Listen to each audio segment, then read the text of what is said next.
Bonjour. Bonjour. Warm welcome to So French, le podcast from Paris. It's crazy politics and life à la française. My name is Stefan de Vries. And my name is Sara Bertilsson. And this week we take a deep dive into the French psyche and try to figure out just why French politicians can't compromise.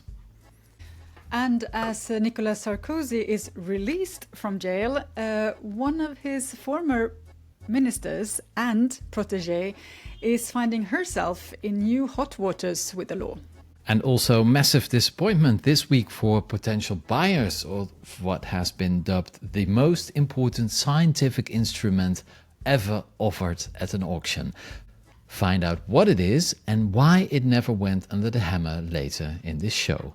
But first, let's start with something very different and actually a French story, but from abroad, to Amsterdam, where the city has decided that it has had quite enough of one very French habit. And it's not wine drinking, it's not queue hopping. Stefan, tell us, you are actually in the Dutch capital now. Yes, what is this all about? Yes, the city of Amsterdam is going to take up the arms against the French visitors who come by car. Every year, hundreds of thousands of French people come to Amsterdam, of course, because of the nice museums, the canals, and, some stuff you can smoke in the streets legally. But many of the French who come by car actually park and they don't pay. They don't pay, and it's about thousands of people every year that don't pay because they know that the fine will never be sent to France. So this now the city has had enough of them. The French are actually the worst when it comes to paying their parking fines, and the city has come up with a new weapon. From next summer, every car from a country without a data sharing agreement, and France is part of that, will get an instant wheel clamp if no parking fee has been paid. And the only way to get the car back is to settle everything immediately.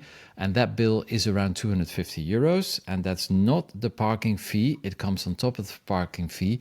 But for instance, a weekend in the city center, if you want to park in the streets, that could easily cost you around 500 euros. So plus another 250 euros, that's a very expensive weekend. Parking in Amsterdam, especially in the city center, has to be paid 24 hours a day, 7 days a week at €7.76 an hour. That means if you leave it on the streets for a month, you have to pay 5,600 euros, a huge amount. Is this the reason why the French are not paying, or do we know why there are so many? Well, according to the city, the French know that there's no agreement between the Netherlands and France when it comes to these parking fines, because actually, technically, all fines in Europe, all traffic fines in Europe, there's a system that if you drive too fast in, let's say, Greece and you live in Belgium, you will get the fine. But not for parking fees, because that's technically a tax. So that's not a fine. So the French know that they can escape this fine, and Amsterdam has had enough with the French.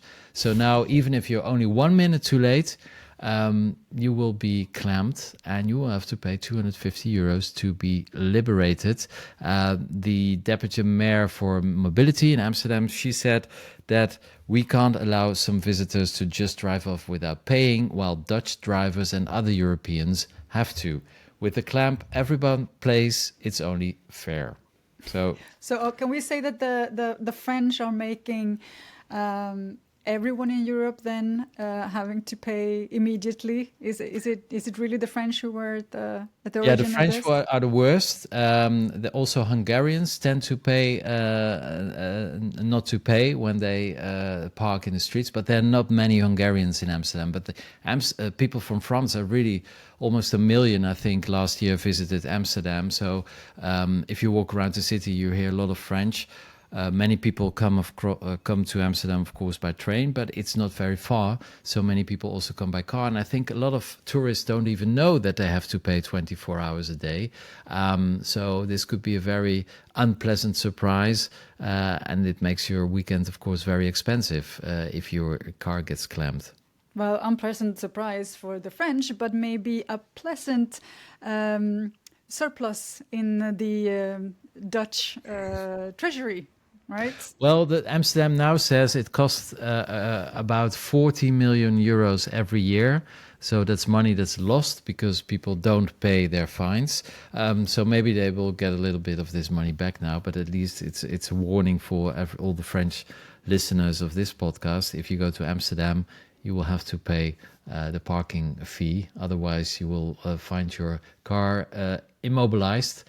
So it's liberté, égalité, immobilité. And that's, of course, a very unpleasant surprise if you go weekend to Amsterdam.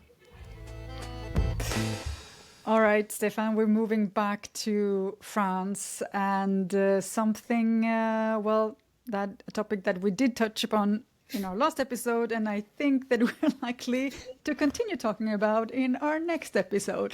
This is, of course, the French state budget. Remember this protein project by some likened to a Frankenstein monster.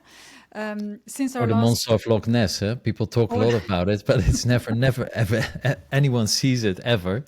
Exactly. But maybe it exists. Yeah. Well, who knows? At the moment, these debates have restarted again in the French National Assembly.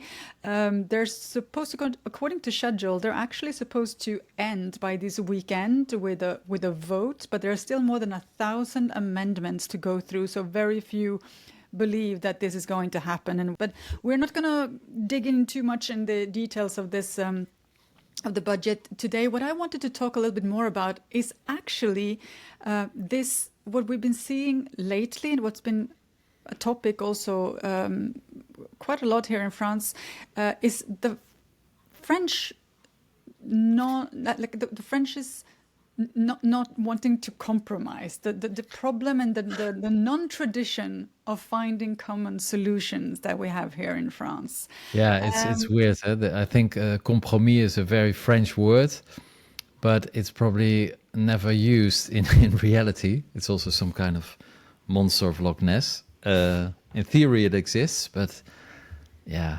I found it was interesting because if you remember when Sébastien Lecornu, who is now the prime minister, but he actually threw in the towel a first time a month and a half ago, after hours after having announced his first government, and he threw in the towel saying that he couldn't be the prime minister because everyone was acting as if they all had an absolute majority. And he said that this is no way a sustainable working condition for a prime minister. Well, he later took up the job again, set up a new government, and we'll see how long this one will last. But it says quite a lot about the working conditions and the ambience at the moment in French politics. I don't know. What do you see? I mean, you're Dutch. You have come from a country with a strong tradition of a compromise and cooperation, right? Yes, indeed. I think the fact that France is such an authoritarian society makes compromising very difficult. You have either winners or losers, and when you get together and then decide that there will be a compromise, then there's no winner. And there are only losers. That's the whole thing of a compromise, because nobody gets exactly what he wants, but at least there's a solution. When you have an authoritarian society, one person is the boss. So he says, this is going to happen. If you like it or not, you take it or leave it. Whereas in a more egalitarian society, as in Scandinavia or Germany or the Netherlands,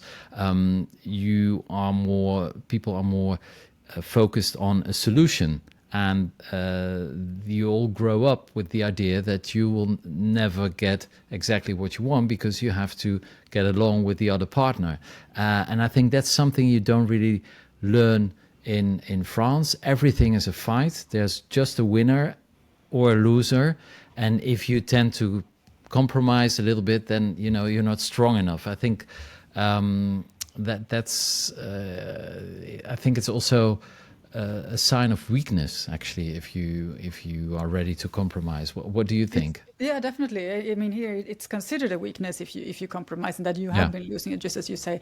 Well, many are actually saying that this lack of compromise culture, it can be blamed on the actual structure of French politics, the Fifth Republic, the constitution that now rules how public life here function. This constitution is there since 1958, and it came into place because in the Third and the Fourth Republic, there was many political parties. There were shifting constellations, and the General de Gaulle, who was the French president, he wanted to get rid of these constantly shifting governments. There were governments every six months, something like as we are seeing at the moment, actually. But he wanted to get rid of that, and he created a new constitution which gave the president a lot of power over the parliament. And many are saying that this constitution, it doesn't actually fit the political reality as we see it today, and that it should be changed. Yeah, well, I think that the current constitution is more a reflection of who the French are, because it's also in the workspace, at school, even in the street or at the boulangerie. That's, I always say mockingly, that when you go into a boulangerie, there's always the discussion about pas trop cuit, bien cuit. These old ladies who don't want their baguette to be too dark, or actually they want it very dark, and it's always a fight. And that's why you consider that being a fight. Isn't that just being like how being service minded? When you say no, it's always, yeah, but it's a confrontation, and that's one of the reasons I always say why the French call their bread pain. Because it is a conflict. A debate or a conversation in France is very often a conflict. One is right and one is wrong. I'm always surprised by the immense talent the French have to invent a problem with every solution, and I think that I don't know where it comes from, but I think it really has to do with the fact that first there was God. God was replaced by the king, and then the king was replaced by the president. It's always top down. It's very hardly a collaboration of people who want to achieve something together for the greater good, and that they're ready to give in on their own principles. But I think it comes from this very patriarchal way of upbringing. It's probably very Catholic as well. But I am not a psychologist. No, but some are saying, I mean, that, French society has been built in many times in as you say, in conflict. But the French Revolution, which is probably the most important event that has shaped French society as we see it today, it was a very liberal movement, actually. But what it did also that we don't talk much about is that it actually banned all forms of budding unionism and any contractual negotiation. And these bans and these laws they stayed in France longer than in many other European countries, actually, where then the union started to grow and have more and more power. You started having these negotiations between the different factions in society, etc. While in France, it actually the unions were very weak for a very, very long time. And everything and every change that was made actually passed through protests, barricades, and then by a law.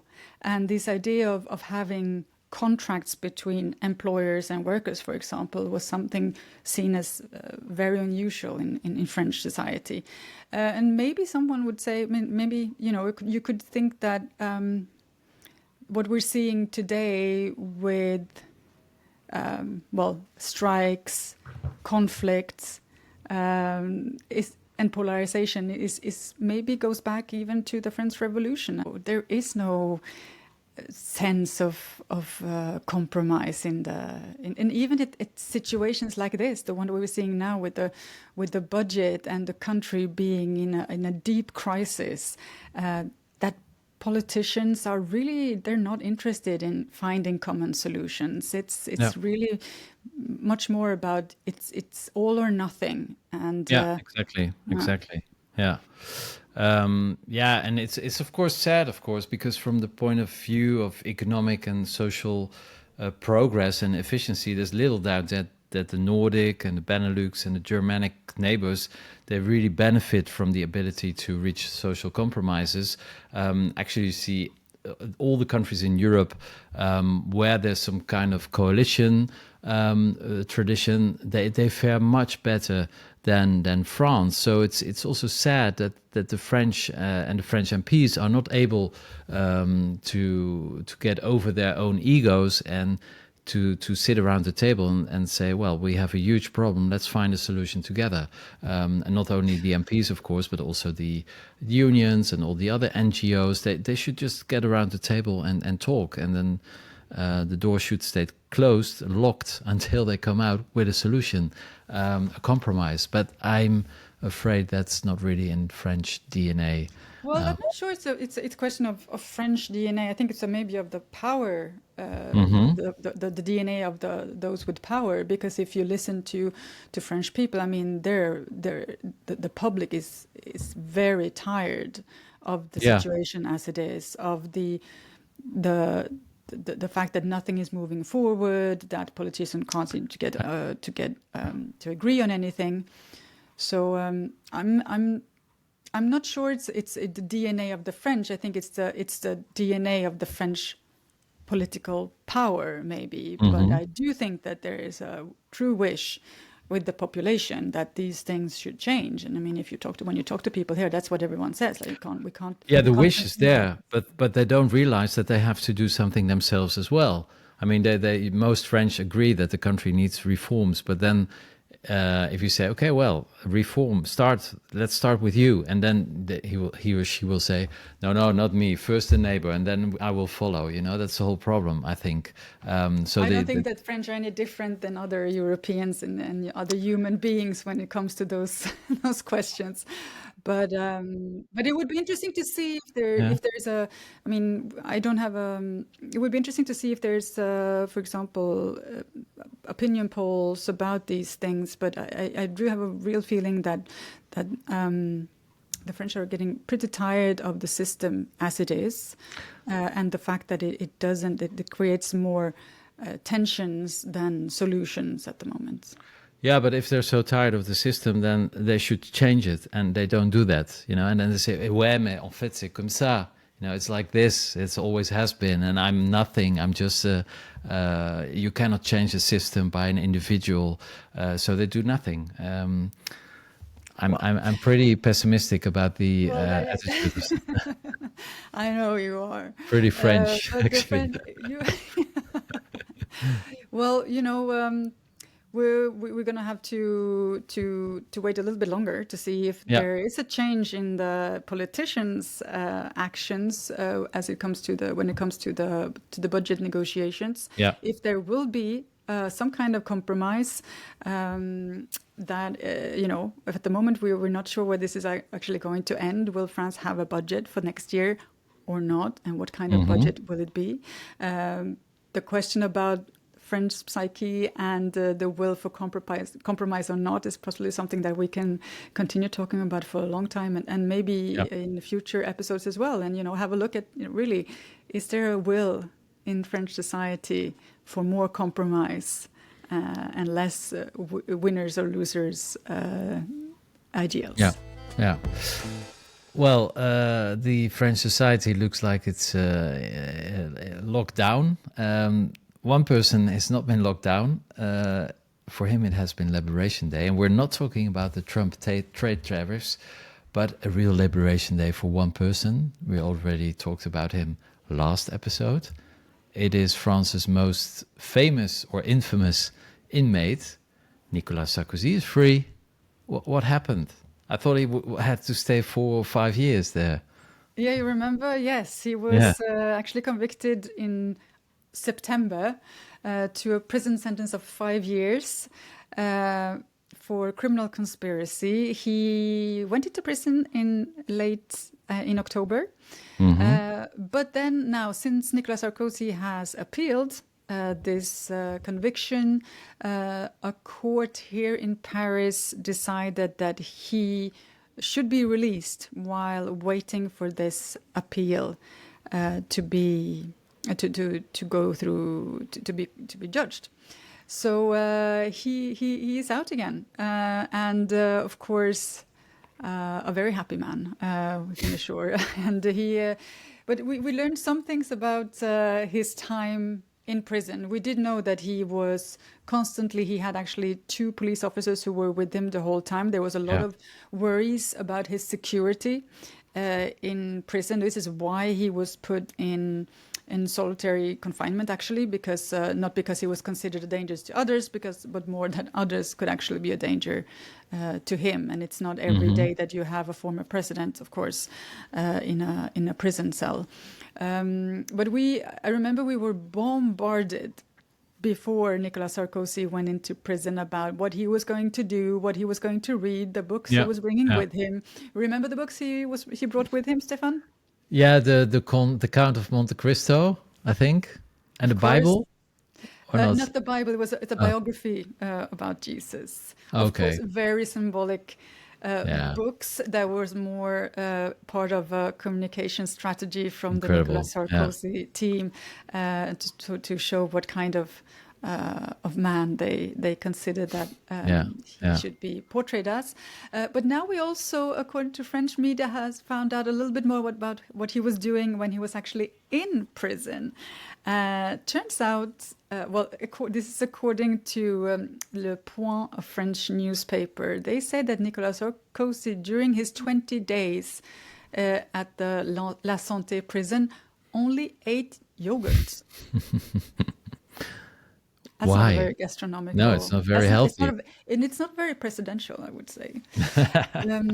Well, apparently... No, isn't Le Président is a brand of butter? It's not yogurt in France, right?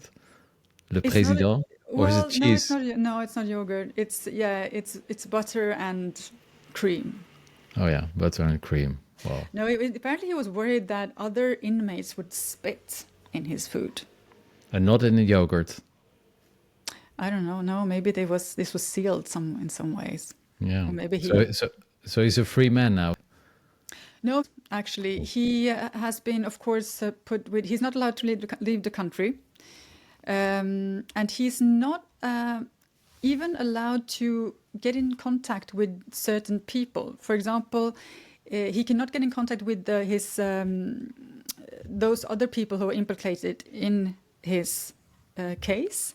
Yeah. And he's not allowed to get in contact with the country's justice minister either.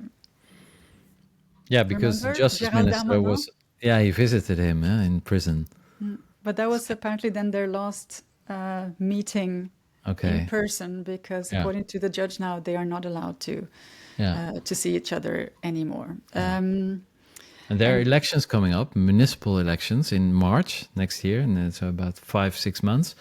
Do you think there's still a place for Sarkozy in French politics? I think that Nicolas Sarkozy is still... I mean, there's this debate, what kind of influence he has, and what kind... I mean, he has been a very, very important figure in French, especially on the right side, right sphere of politics, of course. And he has kept I mean, he's kept a lot of cards when it comes to who gets to have a political career in the Les Républicains party, etc. And he kept good contacts with Emmanuel Macron, to say the least. But of course, with other with ministers, politicians on both regional and national level. Some were saying that over these past years he's lost a bit of his power, or quite a lot of it, and that he's more seen like a tonton, the uncle that you go see, but who doesn't really have as much influence as before.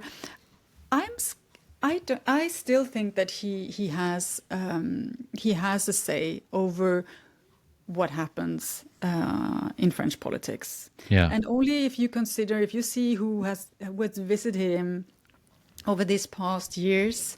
I mean, you don't go see someone, politicians at this level, they don't just hang out with whomever because, they want to have a cup of coffee they go see these former politicians because they have something to offer or to talk to them about.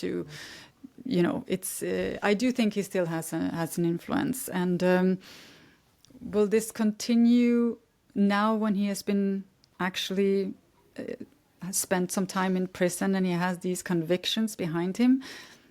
I don't know. Me neither. And it's also very likely that he will have to return to prison, that this is just a short intermezzo. And if he returns, he may well find his former protege and current Minister of Culture, Rachida Dati. That might be actually going a little bit ahead of events, but sure, potentially, yes. Yeah, but she's in trouble as well, right? Rachida Dati. For many, a couple of cases, but one of them is the fact that she worked as a lawyer while she also was a member of the European Parliament. Just to roll back the tape a little bit here, the Rachida Dati, so the former justice minister in France under Nicolas Sarkozy, and the current culture minister in France under Emmanuel Macron. She's actually already ordered to stand trial in September next year on charges of corruption and influence peddling. She's accused of having accepted 900,000 euros in legal fees from Renault Nissan, not for any work as she did. She's a lawyer, but not for any work as she did as a lawyer, but as a lobbyist. And this kind of activity is, of course, forbidden in Brussels. But there is now a new Dati case that is brewing, and it came with some new revelations this week in French media. So the whole thing started actually a couple of months ago when a French investigative magazine called Complément d'Enquête and a magazine called Nouvel Obs, well, they had discovered that a Paris law firm in 2010, just after Rachida Dati became a member of the European Parliament, well, they had received two checks of 150,000 euros each from the French gas company GDF. That's a lot of money. It's a lot of money. And this money was then transferred to Rachida Dati, according to these investigative journalists. At the time, Rachida Dati, then as a member of the European Parliament, she, of course, had to fill in these declarations of her incomes, her other activities, whether she had any connections that could influence her judgment in sensitive political areas. And she, of course, she said she had none of these. But during her time in Brussels, Rachida Dati took a very big interest in the energy sector, and she pushed for a lot of different gas projects. What a coincidence! Well, it could be a coincidence. We have nothing is proven in a court yet. But she took big interest in these gas projects to the extent that actually some other politicians started to finding it a bit strange. And for someone who hasn't been that involved in these kind of questions before. Rachida Dati she always denied that she had worked in any way for GDF. She has given no explanations to these checks. And the case has not yet been, and there's not yet any official case with the French authorities in this. But what happened after these revelations was that GDF, which now has changed name and it's called NG, well, they started their own investigation into these revelations. And this week, the French media announced that this own investigation has now presented its results, and they confirm that money was paid from GDF, now NG, to this law firm where then Rachida Dati had an address. But we don't know, but still no contracts, no details about what this money was actually for, and what kind of exchange there was from the side of Rachida Dati. But to say that Rachida Dati is a very controversial naughty girl. Well, we don't know yet, but I mean, there's a lot. She's a controversial politician, Yes. not only because of this, of course. I mean, she's already then, as I said, will be in court next year. She's also controversial because of her methods. She's known to be a ruthless politician, a very fun person to interview for media as well, because she's someone who's always bringing on a show, and very, well, both appreciated and feared, I would say, by French journalists, because you never really know what to expect when you have Rachida Dati on set or in an interview. But she's clearly a character, and a character who many believe will be the next mayor of Paris. Yeah, indeed, because there are elections in March. Is there a possibility that maybe her political opponents have staged this new twist or this new scandal in order to harm her, because she denies everything? Is that also an option that could be considered?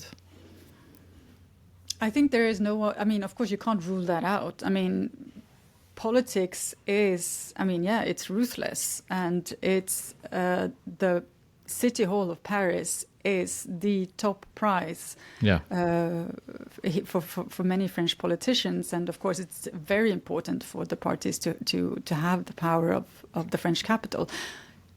It's not, I mean, it can't be ruled out, of course, but there are very serious journalists who are behind these revelations. I would not believe that they have any reason to not tell the truth or what they believe is the truth.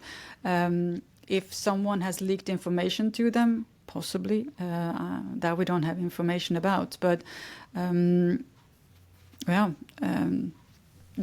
it's true. One thing is for sure, it's a very, very it's a tight race in Paris, and it's a very important race for many. So of course there is an interest to both for Rachida Dati to get that, top prize, and for others to make sure that she doesn't get there. Yeah, and all this money she allegedly got for her work as a lobbyist or as a lawyer, the amounts of it could be calculated on a very old machine that is also in the news this week in France, isn't it?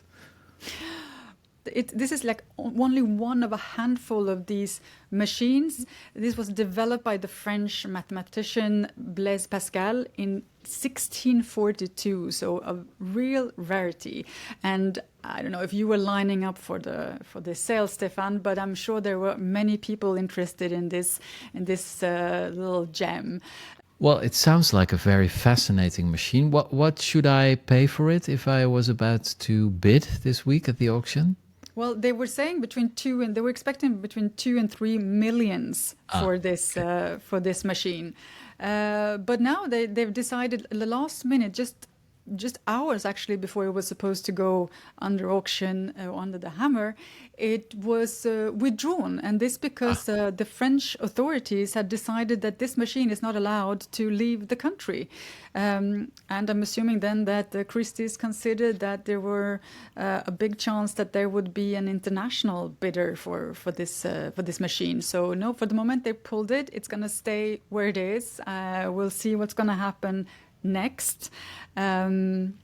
Calculating won't be, well, at least won't be for you then, Stefan, because you can't bring it to, not on this machine at least. I'll use my head to make very complex calculations. I'm sure that you're very good at that as well. Thank you. Well, that wraps up this edition of French News and Politics and Scandals and complicated calculating machines. You can find all our episodes where you usually get your podcasts, so on Apple Podcasts, Spotify, YouTube, and to make sure that you don't miss any of our shows, make sure to follow us. You can also find us on Instagram, just search for So French Show. And please share this episode with your friends and family. And do send us an email. Our address is bonjour, like hello in French, bonjour @sofrench.show. And this So French podcast is produced and presented by me, Stefan de Vries, and by me, Sara Bertilsson. This podcast's original music is made by Laurent Blot. And we're back in 2 weeks with a new episode. Until then, take care. Au revoir. Au revoir.